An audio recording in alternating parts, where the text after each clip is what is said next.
Oda has finally revealed the face of the legendary pirate Rox D Xebec, one of, if not the most influential pirates to ever exist in the One Piece world, only possibly second to Roger himself, and that is highly debated, as both pirate captains, even decades after their deaths, have greatly influenced not only the following generation of pirates, but also the world as a whole. And I mean, you don't have to look any further for proof of that than their very own sons. Both of Roger's adopted sons Shanks, and to a slightly lesser extent Buggy, as well as Rox's now confirmed by this chapter's son Blackbeard, all have climbed their way up from rookie pirates to being named Yonkos. And we can't leave Ace out of this either, because while he may not have reached the same heights as his adopted brothers, his actions are what directly led to the drastic change in the power dynamic of this world. Not only by opening a spot amongst the Yonkos for Blackbeard with Whitebeard's death, but also being the catalyst that caused Luffy to recognize that he needed to get stronger to face the new world, which ultimately led to him awakening his Devil Fruit, beating Kaido, and being named a Yonko in his place. And I mean, let's not forget that both Luffy and Blackbeard have also inherited both Roger's and Xebec's wills respectively, and are also bound to face off against one another just like the legends before them. So yeah, death has not stopped these two pirates from having a huge impact on the story, which is why Rox's reveal in this chapter is such an important moment, even without the confirmation of his connection to Teach. It's also kind of the reason why I had such a hard time scripting out this reveal. Whenever something this impactful to the story happens, it's a lot harder for me to try and think up a way to discuss it in a video, because I don't have the same encyclopedic knowledge about the series that bigger One Piece channels like, I don't know, King of Lightning or Grandland Review have. And I'm always a little bit worried about presenting something in the wrong way due to not remembering something that happened 500 chapters ago that ties back to it. That being said though, I can confidently say that Rox's reveal in this chapter means that we are that much closer to finally getting the full flashback of what happened at God Valley.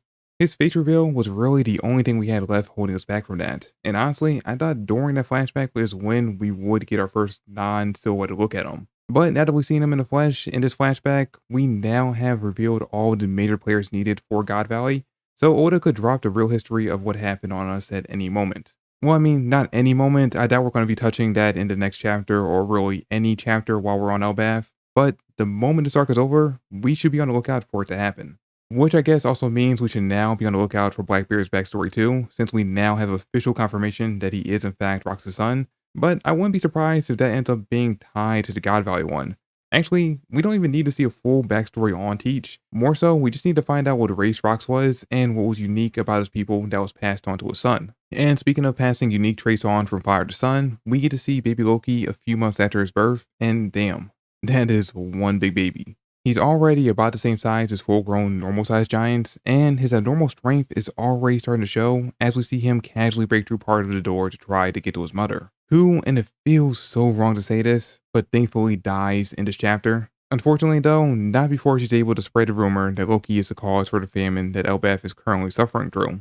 A rumor that spread so far that it even ends up affecting Haruda and Ida, as one starved, very crazed giant attempts to attack the two out of anger, as he believed Haruden should be sacrificed for his brother's sins. Lucky for them though, that just so happened to be the moment that Harald returned to Elbaf, managed to quickly pummel the giant, and bringing with him aid from all of the human nations that he was able to ally with. Which, by the way, couldn't have been easy for them to gather, considering the large difference in the amount of food needed to feed a giant versus the average human, which I would imagine must be around the same amount both Bonnie and Luffy consume on a daily. And that's not even including the giants with ancient warrior blood in them that likely eat twice as much due to their increased size. But at the same time, I for one would definitely be willing to go through a few lean months if it meant having an entire island of giant warriors ready to help me out in a moment's notice in the event of a crisis.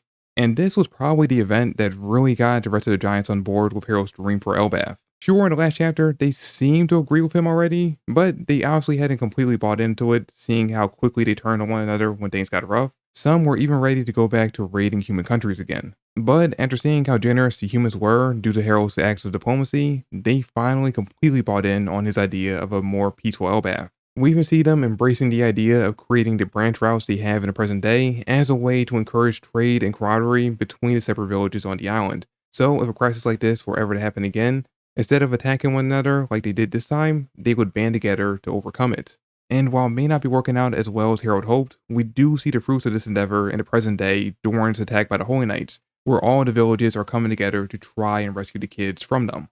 So yeah, this flashback is doing a great job of showing exactly why the people of Elbaf hold Harald on such a high regard, because he is the one that brought real change in a good way to the island. But it wasn't all good though, because the more Harald dove headfirst into his dream of uniting not only the different parts of Elbaf, but the kingdom as a whole with the outside world, the less time he had for his sons. Which in Harun's case, yeah, that kinda sucks. He very clearly loved his dad and would have wanted to spend more time with him, but he still had his mother who doted on him daily, so he wasn't at all short on love and affection. But for Loki, that absence just piled more onto the pain that he had already suffered through. I mean, from the moment he was born, he was already rejected wholeheartedly by his very own mother, to the point that even only being a couple months old, he had already given up hope on anyone ever loving him. Not to mention, Harald left him in the care of his uncle, Esther's brother, who constantly abused him out of revenge for his sister's death.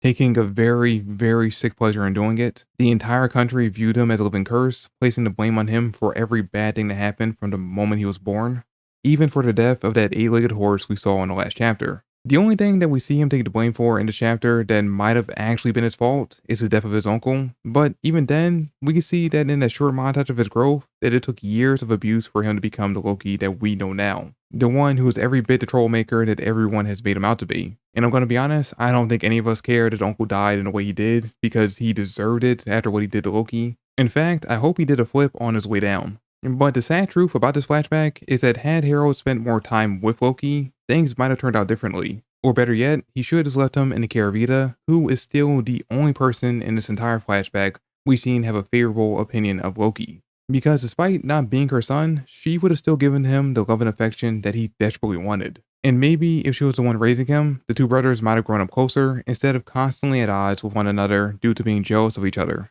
Haruden for not being recognized by the other giants as a prince of Elbaf despite being the firstborn son of the king, and Loki for despite being recognized as the prince, grew up hated by his people, while his brother, the illegitimate child, grew up with more love and support than Loki could ever imagine receiving.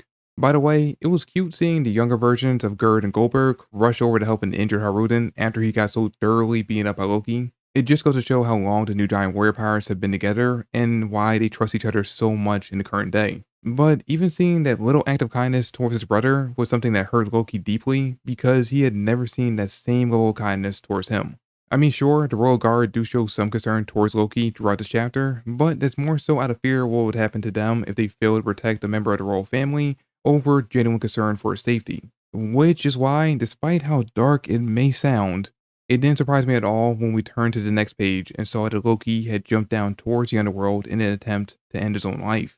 Because that is exactly what living your entire life having to watch others experience love while you are devoid of it can do to people.